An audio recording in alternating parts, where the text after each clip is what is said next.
He published a book called Race, Tendencies, and Traits of the American Negro, in which he lays out all the numbers, and then he concludes that if we simply avoided allowing black people to have any access to health care, that within 2 or 3 generations, the whole race would die out, and that would solve the race problem in America. When Teddy Roosevelt, 1912, proposed a national health care system, people said no because black people will get it. When Franklin Roosevelt proposed a national health care system, it was the same thing. We don't want black people to get it.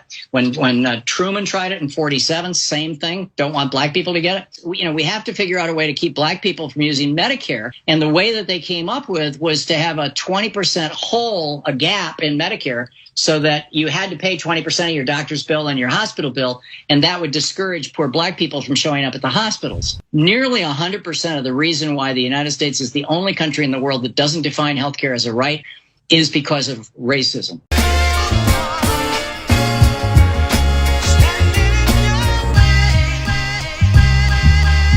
Now I will never be your hater, I'm your biggest fan. I hope it falls into place just how you planned it.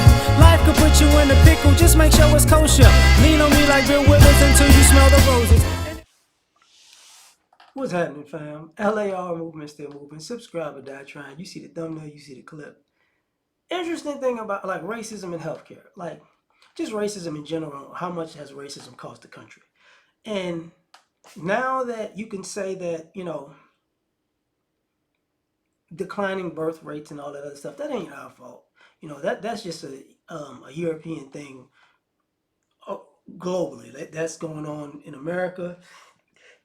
I want to say United States of America, I believe Canada, I believe Australia, and I believe Europe. I think that's just going on in general. That's just, they've peaked with their birth rates, and now it's just on a downward spiral. And the other thing is this. What we look at in our society is how, as he was saying, 3-4 times the United States could have had health care, and now people need health care. We got quote unquote universal health care, but it ain't like other places, and our debt keeps going up and up and up, and so you can't say, how can I say this properly? In essence, you can't say healthcare will help the deficit go down, because in these other countries like Europe and Canada and Australia, they're still they're in the red also. They're in debt also, even though they have quote unquote universal healthcare, right? I believe Australia has universal healthcare. I don't know, but they're in the red also. So can universal healthcare pull us out of this? Who knows? I remember Barack Obama tried to say, "Hey man, we cut these medical bills down. We're gonna do great." But you're such a nigger. No, nigger, you'll never do it in my country. So didn't happen, right? Well, it was too much. It did happen, but there's a lot of pushback. I sorry about that.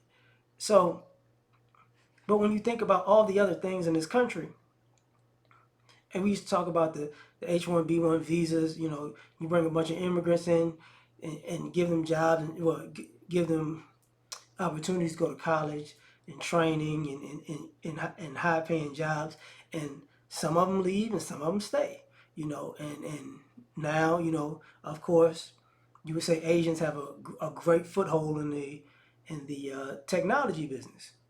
And interestingly enough, they have a glass ceiling also, where they could be doing great, but they're not necessarily going to be in the CEO room, in the boardroom. Like their population is big in tech, but their power position population is 1-2%, if I'm not mistaken. Same issue, right? Racism per se. So if you can't have new people at the helm, and I don't mean new people just because of their race or culture. What I mean is, you can't have any new ideas that'll make money unless they're funneled through you, and people are not going to funnel their ideas through you because you steal people's ideas for your profit. So they're not going to give you an idea for generational wealth anymore. So that's why you see the stagnant or the downward spiral of the American economy also, because why am I going to give you this idea? We're not going to go in on it. You're not going to be partners on this. You're just going to steal it. You're going to claim it, steal it, not copyright, patented, then copyright, then oh, I don't know what you're talking about. I came up with this myself. It's like nobody's gonna do that anymore. So there you go. Unless they own paper that they're the creator and they're making the money from it, it ain't gonna happen. But getting back to the topic of racism in America, the interesting part about it is, everything the country didn't want for black people to have, you know, it becomes weird from, was it 1912 when he first proposed it, and it was like in 1947 was like the last proposal like that. So for damn near, for over 100 years, everything that America, white America predominantly, but America didn't want for black people to have, is really choking the life out of white America. It's really choking the life out of it. You didn't want us in business, and it's choking the life out of you. You didn't want us in housing and have the American dream to own anything. Okay, it's choking the life out of you because now, everything is unaffordable. So you keep building stuff and, you're building more and more expensive stuff with less and less people and hoping that these people are going to, how can I say it? These boomers are going to die and leave Gen X and millennials all this money and they're going to do the right thing. Absolutely not. And the healthcare thing is interesting because yesterday I was talking to one of the brothers, shout out to Edward, and he was talking about how they're talking about putting Narcan in Walgreens. If y'all don't know what Narcan is, it's basically for the opioid epidemic, not the antidote, but if you overdose on heroin, they give you Narcan. So if you put that in Walgreens, and think about this, that happens, and they put that stuff in Walgreens, and they have these people running into these stores in certain cities and states because they can steal $1,000 worth of items and not necessarily get arrested. You put Narcan in them stores, it's gonna be full-fledged riots. They're gonna be stealing Narcan and selling it in the streets for I'm a Narcan dealer, baby. You know what I'm saying? I got that can. You know what I'm saying? Just in case you want to OD, we got these perks, we got these uppers, we got these downers, we got these Xanax. What happened? Where did you get all this stuff from? Well, you know what I'm saying? I went to Walgreens and I got that Narcan on you. You know what I'm saying? We got that promethazine on them. And what does this have to do with the healthcare? That exactly has something to do with healthcare.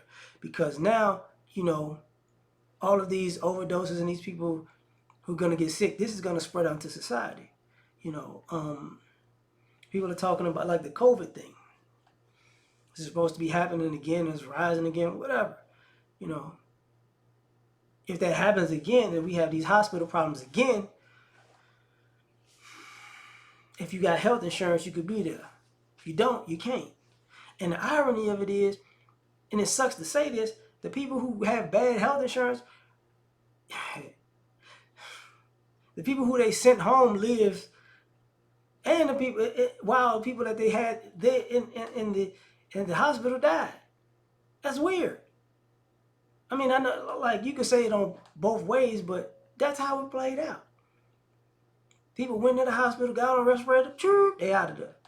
People got sent home, they called, I'm feeling bad. Some of them died, some of them didn't. It's like, so it's like 50-50 either way. But how does all of this affect America when race is at the forefront of all of these problems? And that's why this country hasn't solved the damn thing, because they put race in the middle of everything. Even with this next little presidential race, all of these dog whistle ass comments like, oh, here's my America, and if you do this in a small town, and I don't want, having kids in commercials, and I don't want to have a job because of my gender or my race, and this affirmative action lie bullshit. Listen, you got everything you wanted, and you still fucked it up.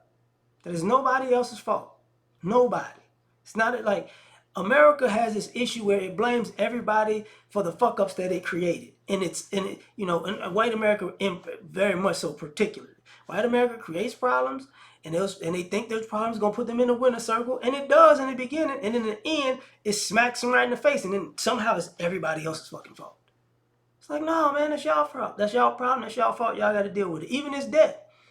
Even when they, with BRICS, and all that other stuff. What if China comes to America? Shit, they ain't looking for my black ass or black people. We ain't the one who fucked up the money like that.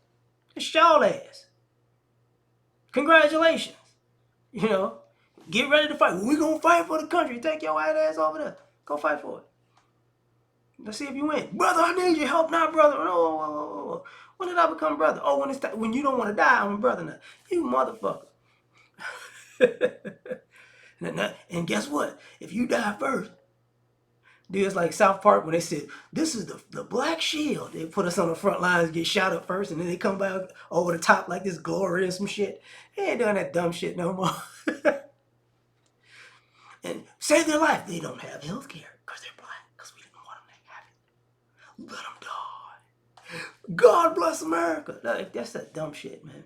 But I'm out of here. You tell me what you think. Like, share, subscribe, or die trying. Catch y'all on the next one. Peace. You ever been at the top of the universe? I'm gonna tell you that.